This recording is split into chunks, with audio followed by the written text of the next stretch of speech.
Nuestro siguiente entrevistado es el escritor Gonzalo Moure, a quien ya conocemos de otras visitas al colegio. Buenos días, Gonzalo. Buenos días. ¿Qué te inspiró para ser escritor?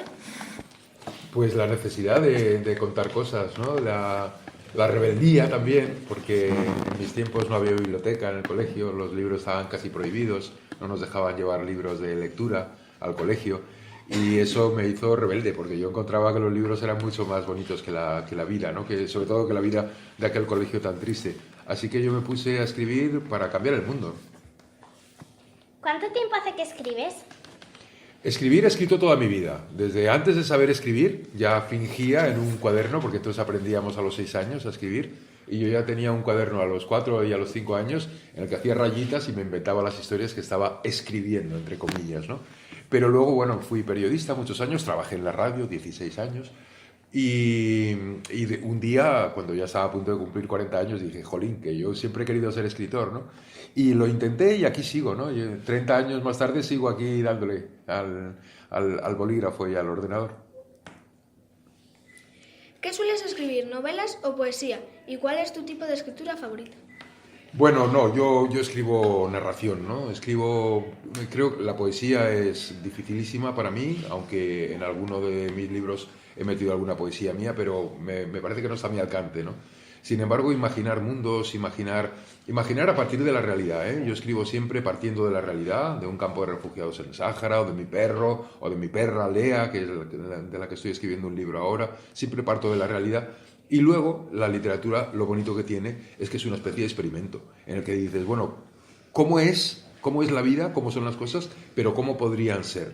Y eso es lo que más me gusta, escribir narración en la que pueda imaginar un poco un paso adelante, ¿no? Una mejora para el ser humano individuo o para el ser humano colectivo. ¿Cuál es el libro que más te gustó escribir? Bueno, yo tengo un libro al que quiero muchísimo, que creo que se ha leído por aquí últimamente, que es Palabras de Caramelo, que es un libro que fue, no sé, la idea, el pensamiento, la sensibilidad, el corazón de una niña sorda, saharaui, que me preguntó un día si los camellos hablaban y qué estaba diciendo un camellito que estaba allí con su madre mamando y de ahí salió, pues eso, lo que decía antes, ¿no? Partiendo de la realidad, imaginé un mundo de poesía precisamente en el que crecía él. Pero hay un libro al que quiero todavía más porque está escrito por mí y por los niños de vuestra edad de una de las bibliotecas que hemos construido en el Sáhara, en los campamentos de refugiados. Se llama El Niño de Luz de Plata y está escrito por los niños de la biblioteca de Esmara.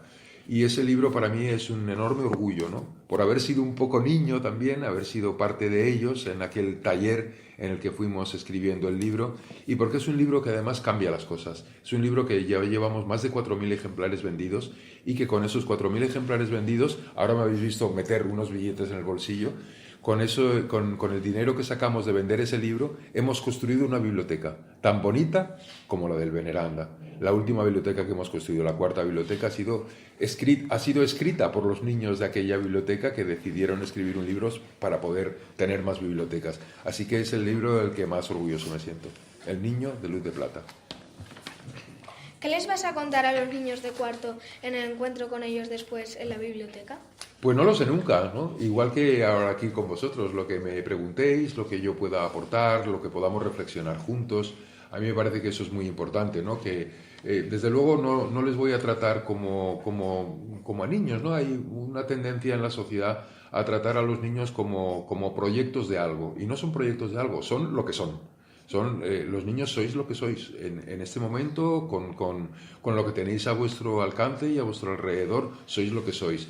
Entonces yo suelo hablar en los encuentros con los niños en los colegios, aunque sea con los de infantil, les hablo con el mismo lenguaje con el que hablaría a profesores de la universidad, ¿no? Es decir, hablar de la vida, hasta allá donde ellos quieran saber y donde ellos quieran investigar también cuál es el origen de la literatura, cómo se escribe, por qué escribí el libro que ellos hayan leído. Esas cosas para mí son muy importantes hacerlas de tú a tú y de igual a igual, ¿no? No de adulto a niño, sino compartiendo la vida que compartimos hoy, ¿no? Que es el mismo día para todos.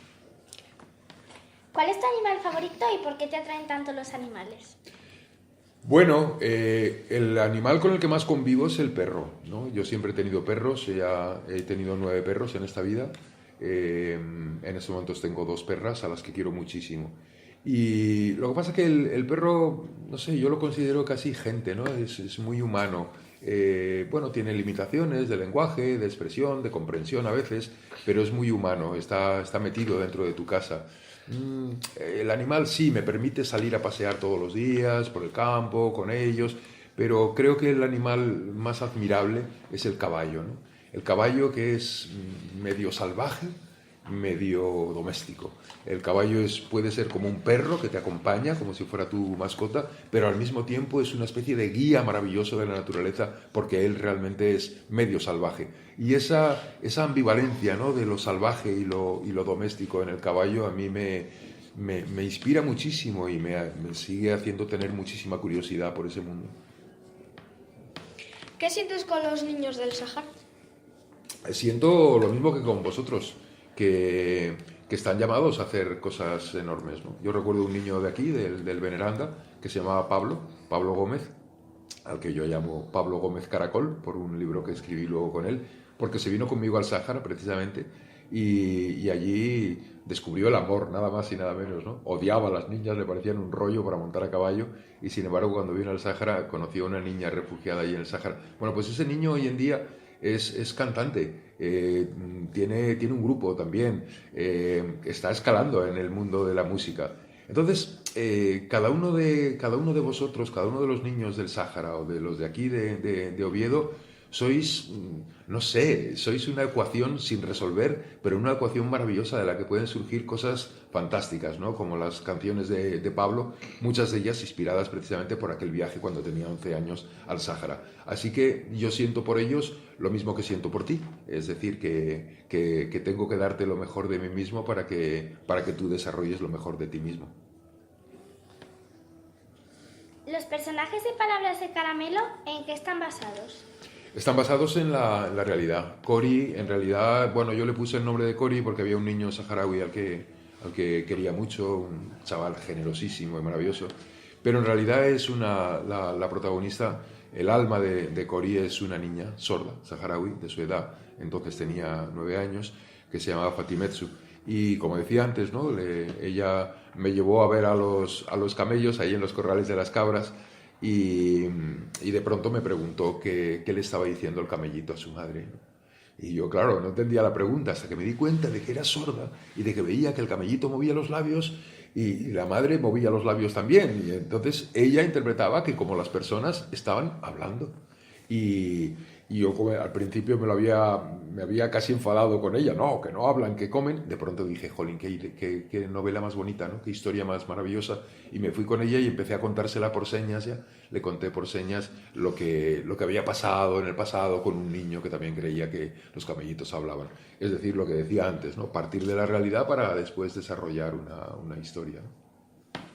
¿Por qué decidiste que muriese Caramelo y la historia? Yo no lo decidí, ¿eh? Eso, la vida tiene sus leyes, ¿no? Tiene sus propias leyes y hay que aceptarlas o tratar de cambiarlas. En un campamento de refugiados, un camellito está allí para crecer y cuando tenga el peso adecuado, sacrificarlo y comer. Es parte de la vida, parte de la subsistencia. Además, la carne del camello no se da a cualquiera.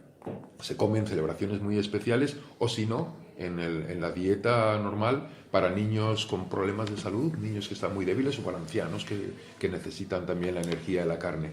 Así que yo no decidí matarlo, ¿no? Lo decidieron las circunstancias, la vida, y yo lo que no podía era mentir, porque mi compromiso con vosotros al escribir es no mentir.